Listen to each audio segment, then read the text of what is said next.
Hi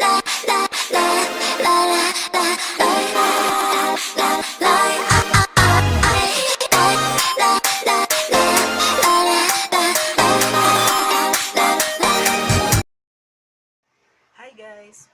Ngayon, nandito ako sa kwarto ko at ayan o. At wala akong magawa eh.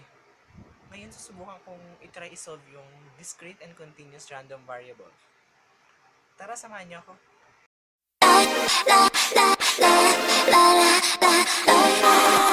Ngayon, ang problem natin ay there was a bag of balls with a different colors. 5 of them are blue and 3 is yellow. If 3 balls was lost, one after the other, determine the possible values of the random variable. B represent the number of blue and Y is for yellow balls. Ngayon, sinasabi nga ng problem natin na may mga balls daw na may magkakaibang kulay. 5 daw doon ay color blue at 3 doon ay color yellow. Ngayon, kung yung 3 bola ay nawala, ilang kulay kaya ang nawala, or 2 ba doon ay blue, 3 ba doon ay puro yellow lang, or 1 ba doon ay color blue lang. Ngayon, para makuha natin ang pinakasagot, gagamit tayo ng discrete random variables. Kukunin natin ang sample space nito. Dahil nga sinasabi na ang B ay nagre-represent para sa blue na balls at ang Y naman ay para sa yellow na balls. Ngayon, kukuha tayo ng sample space. Tatlong B. Sa sample space, dito natin ma-determine kung anong kulay nga ba yung sinasabing 3 bolang nawawala. Pwede kasing 3 blue, 2 blue at 1 yellow, 2 yellow at 1 blue at 3 yellow. Sa sample space, pinapakita na yung mga possibles na kulay o possibles na formation na pwedeng mawala na sinasabi dun sa problem. Sa pagkuha ng sample space, gumamit tayo ng ganitong formula. B, B, B, B, B, Y, B, Y, B. Hanggang sa maabot tayo sa Y, Y, Y. Ngayon, bibilangin natin yung number ng blue balls. Para sa number ng blue balls, sa BBB ay may 3, sa BBY ay may 2, BYB ay 2, hanggang sa YYY ay naging 0. Ngayon, kukunin natin ang frequency nito. Sinasabi na yung lumabas na 3 color blue na balls ay 1 lang.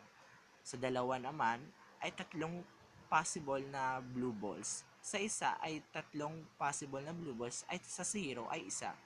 Ngayon, ito-total natin to para makuha natin yung pinaka-probability. Para makuha natin yung probability at yung total nito ay gagawin nating denominator. Ngayon, yun ay 8. Sa probability, meron na tayong 1 over 8, 3 over 8, 3 over 8, at 1 over 8. Nakuha natin yung mga numerator niya sa taas dahil sa mga possible blue balls o yung frequency na tinatawag. Yun nga yung 1, 3, 3, and 1. Sa final na sagot o final na itsura, ngayon, ang 3 ay is equals to 1 over 8, 2 ay equals naman sa 3 over 8, 1 is 3 over 8, at 0 is 1 over 8. Dito, pinapakita na yung mga blue balls ay may mga chance na tatlo nga doon ay pwedeng 3 color blue, or pwede na 2 ang color blue, pwede naman ay 1 lang ang color blue, or pwedeng wala doon ay color blue at color yellow lang ang lahat. Ayan guys, solve na natin yung problem na ginamitan natin na discrete random variables na tungkol sa 3 bolang nawawala at yung mga possible na kulay na nawawalang bola. Hanggang sa muli, bye-bye! Sa mga araw, nag-solve po ako. Oh my God! Hi guys! I'll be solving probability distribution for random variable.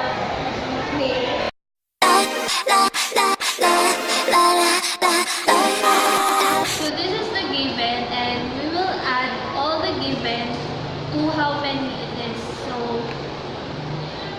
251 divided by 11 is 22.8. Round off, it will become 22. So the the mean is 20. Now, x minus n. So, it's given minus the mean. So, 20 minus 23 is equals to negative 3. 15 minus 23 is equals to negative 8. 23 minus 23 is 0. 25 minus 23 is 2. 26 minus 23 is 3. 29 minus 23 is 6. 32 minus 23 is 9. 14 minus 23 is negative 9. 22 minus 23 is negative 1. 24 minus 23 is 1. And 21 minus 23 is 2. So the next step is we will multiply the number to itself. So negative 3 times negative 3 is 9. Negative 8 times negative 8 is 64. 0 times 0 is 0. 2 times 2 is 4. 3 times 3 is 9. 6 times 6 is 36. 9 times 9 is equal to 81. Negative 9 times negative 9 is 81. Negative 1 times negative 1 is 1. 1 times 1 is 1 and 2 times 2 is 4. So the next step is to get the standard deviation. So the formula for standard deviation is x given minus mean squared divide how many the given is. So the total of the x minus mean is 290 divided to 11. So we will have the 26.36. Step is how to get the c-score. So first we will need to get the square root of the standard deviation. So our standard deviation is 26.36. So the square root of 26.36 is 5.13. To get the z-score is 5.13 divided to negative 3. So the answer is negative 0.58. Just repeat the step. So 5.13 divided by negative 8 is negative 1.56. 5.13 divided by 0 is 0. 5.13 divided by 2 is 0.39. 5.13 divided by 3 is 0.58. 5.13 divided by 6 is 1.16. 5.13 divided by 9 is 1.75. 5.13 divided by negative 9 is negative 1.75. 5.13 divided by negative 1 is 0.19. 5.13 divided by 1 is 0.19. And 5.13 divided by 2 is negative 0.39. Possible outcomes that we can get, and what is the probability that a random variable x is equal to 0? So this one. So we're going to put 1/8. The next one is what is the probability that a random variable x is equal to 1? So the answer for this is 8 heads, tail, tail, and then tail, tail, heads, and tail, heads, tail. So the possible outcomes can be 1, 2, 3. So it will become 3/8. The next one is what is the probability that a random variable x is equal to 2? So the possible answer will be tail, heads, heads, heads, heads, tail, and heads, tail, heads. So the possible outcomes can be 1, 2, and 3. So we're going to put 3/8. Lastly, what is the probability that a random variable x is equal to 3? So this one, the heads, heads, and heads. So we will put here 1/8. Go. After we get the possible outcomes and after we get the possible answers to our question, first we're going to do a graph.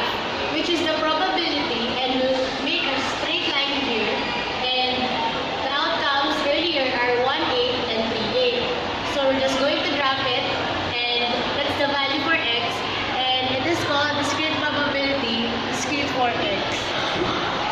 And continuous are infinite value.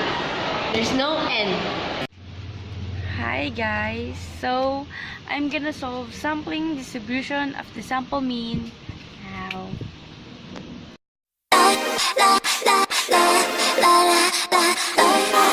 In this example, the following distribution of 6 officers in the government officers and their corresponding salaries in thousands of pesos, let the random size of 4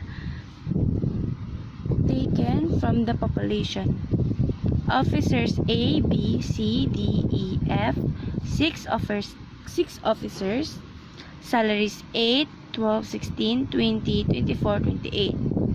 And let the sample A, B, C, D, A, B, C, E, A, B, C, F, A, B,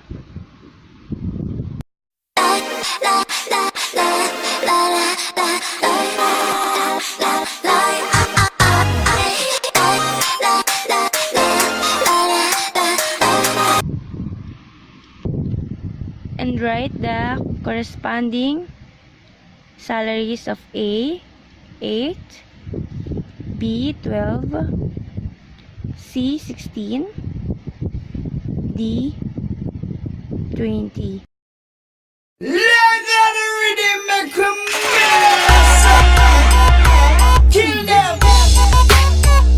You ready? You ready?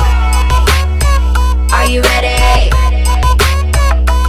After that, we have to get the population mean of the mean of the sample mean, the variance of the sample mean, and the variance of the population mean. So first, let x bar be the mean, 14, 14, 15, 15. So copy that and solve. P of x bar is equals to how many 14 in the sample. So 1 over 15. So as you can see, there's 115. So 115. You ain't ready. Touch me over here, touch me over there, touch me over here, touch me over there, said touch me over here, touch me over there.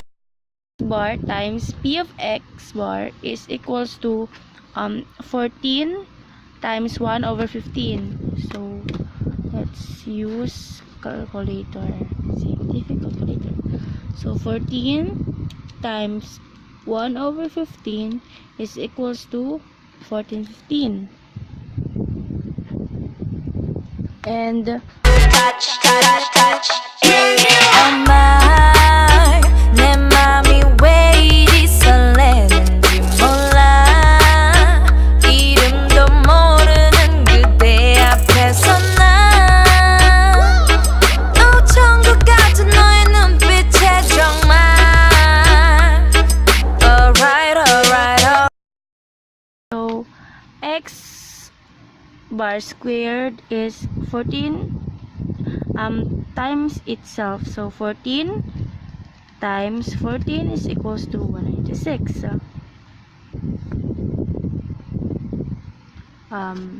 And solve this, so and so on.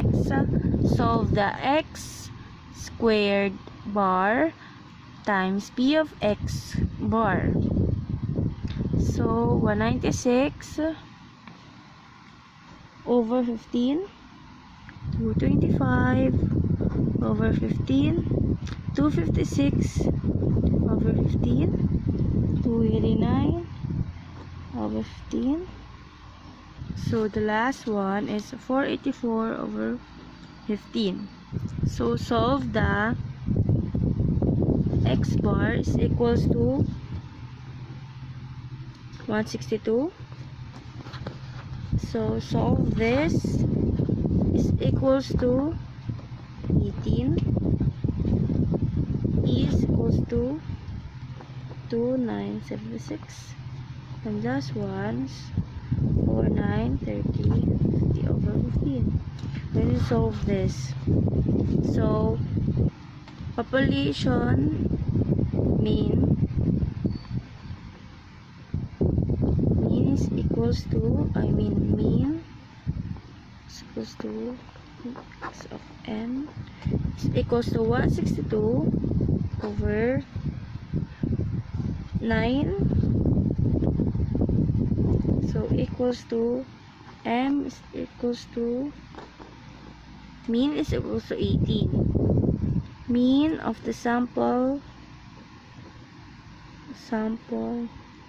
mean m mean x bar is equals to e x bar times p of x bar.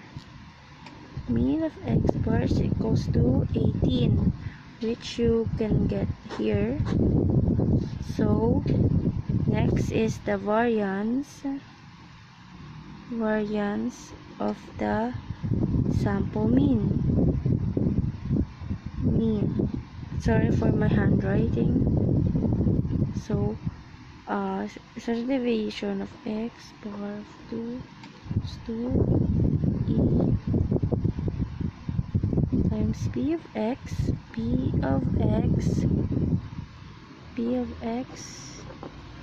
is to mean equals minus mean x bar is equals to, this one is, which you can get 4930 here, 4930 over 15 is 4860 is equals to 70 by 15. But first, variance of the population mean. So e of n minus me x of n squared is equals to 2976, which you can see here. Next is over 9. How many is this? And next is minus 18. So this is, then solve that. 276, 279, 627. Yes, correct. 29769 6 over 2916 because 18 times 18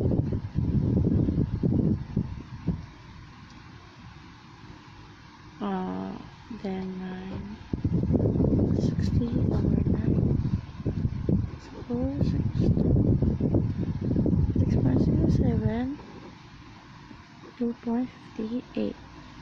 The next is after that, after you get the variance of the population mean, get the variance of the sample mean. So O is equals to 4.67. If you simplify that, it's 2.16, and this is the answer. Thank you. Hi! Ngayong araw na to, may gusto sana akong i-share sa inyo, which is yung lesson namin sa math, yung Central Limit Theorem or CLT. Alright. Tonight I drop it low. 기분은 짜릿해. 심장은 터져 blow. Ayan. So, ito ang ating example. Paano natin mahanap ang Central Limit Theorem sa kanila? So, ganito. X minus the mean over standard deviation over n is equal to, so magsasubstitute lang tayo. Ang x natin is 40, tapos ang mean natin is 42.5 over standard deviation, which is 13.6, and square root ng 25 is 5. So, gagamit tayo ng scientific calculator para mag-divide. Para mag-solve. 40 minus 42.5 is negative 2.5 over 13.6 divided by 5. 2.75. 2.72.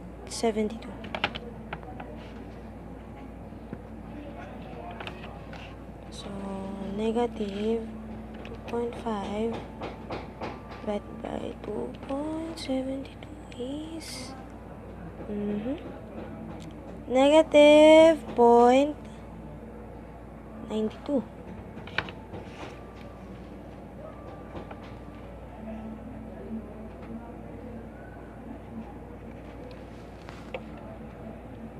So, ito yung z-score natin.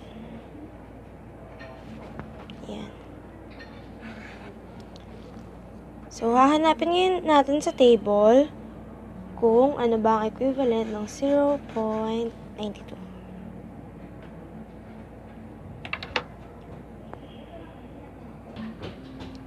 So, ayan ang ating table. Hahanapin natin is negative 0.92.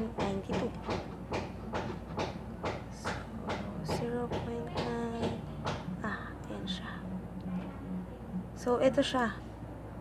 Ito, negative, 0.1788. So, our probability is 0.1788. So, magdodrawing tayo ngayon ng graph para mas maintindihan. So, here's the graph. Meron tayong normal distribution curve.